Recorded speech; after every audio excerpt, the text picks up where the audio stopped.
You see, this is how you know a country is not playing around. So Malaysia went about confiscating 164 LGBT rainbow Swatch watches. Say that 5 times fast.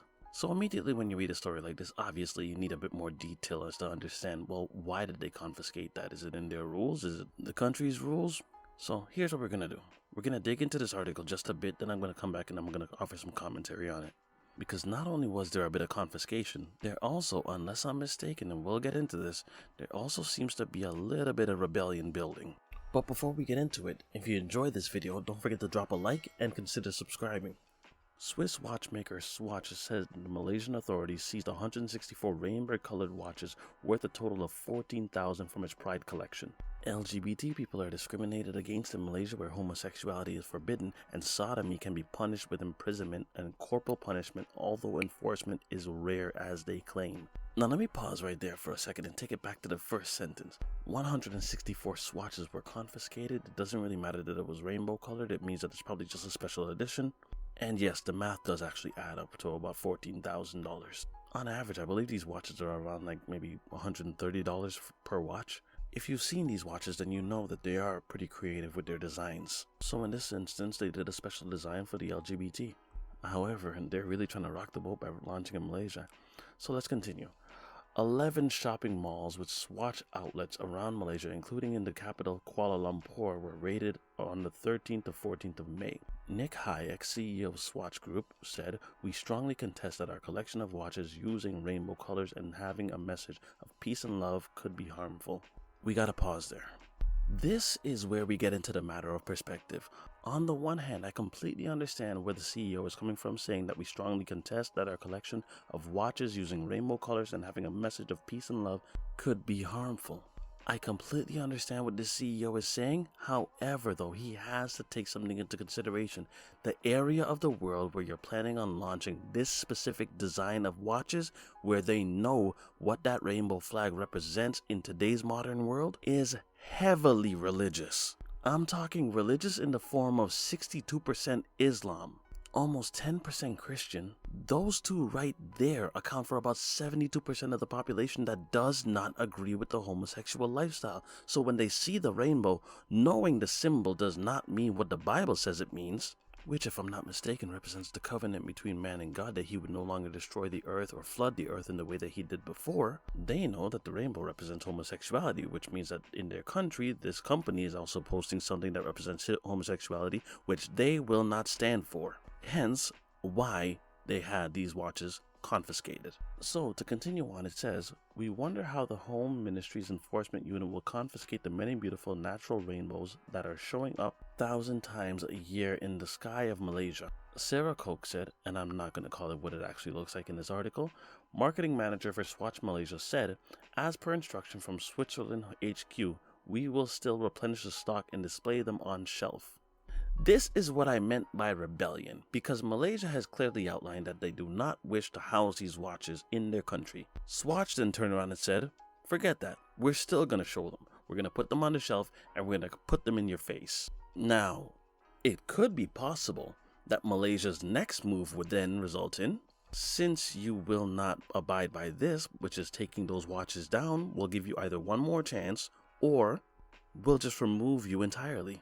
As in, we'll take Swatch completely out of here, because this now shows a very clear sign of rebellion. If Swatch is so bold as to say, "We don't care if you confiscate these watches, or if you tell us not to display them," which in all technicality they haven't, but you get the gist of the idea. If they confiscate the watches, they don't want them around.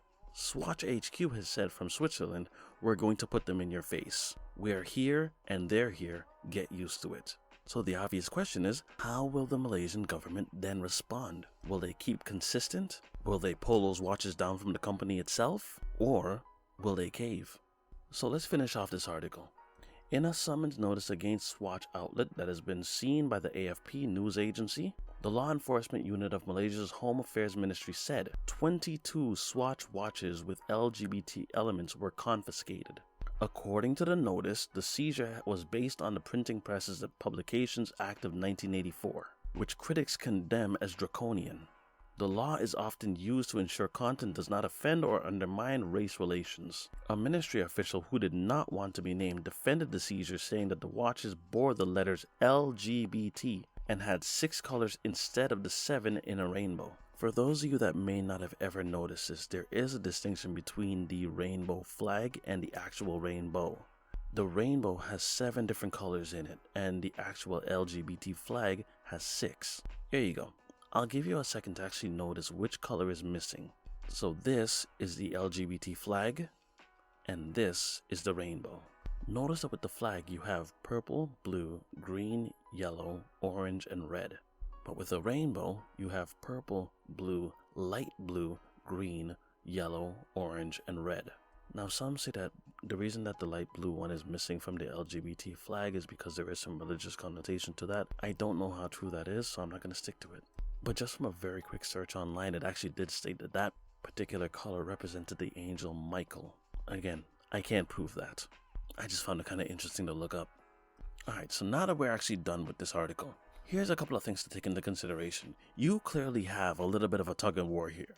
You have 2 sides vying for the hearts and attention of individuals. Swatch is trying to capitalize on an untapped market.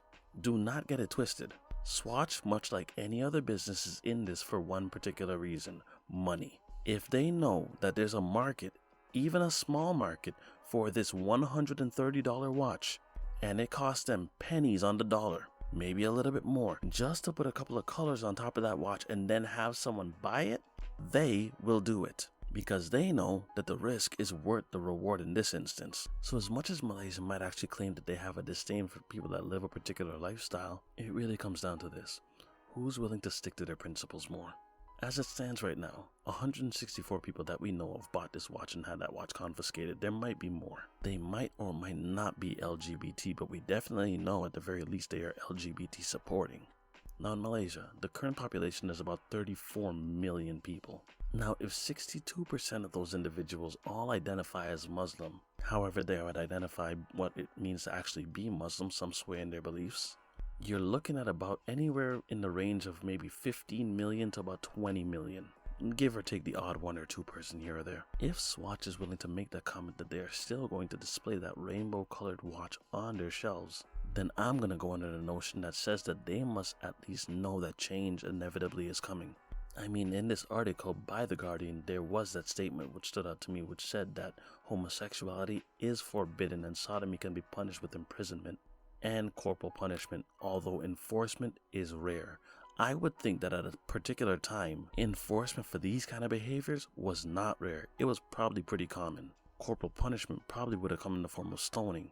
And if not stoning, then you were probably treated like real garbage if you were imprisoned. But in a world where the internet exists, hundreds if not thousands of people would gather around to see such a thing if it were to ever take place. I'm talking about corporal punishment. And where everyone likely has a phone, then there is not a chance that this would not be on Reddit, Instagram, Twitter, Facebook, somewhere, seconds after it happened. And then this would of course make headline news. So it's almost as if Swatch is daring to act beyond just mere confiscation. Maybe they have in the past, but if they enforce some form of punishment that is harsh beyond confiscation, then I venture to say that Swatch probably knows that they have a trick or 2 up their sleeves still. But let me know what you guys think. The religious rights of the country, or the freedom of a corporation to design and sell to who they will, even if it might violate the particular tastes of the majority. Whatever it is that you guys think, leave a comment in the comment section. Don't forget to subscribe, consider liking the video if you enjoyed this, and I will see you again for the next one. Be easy, y'all.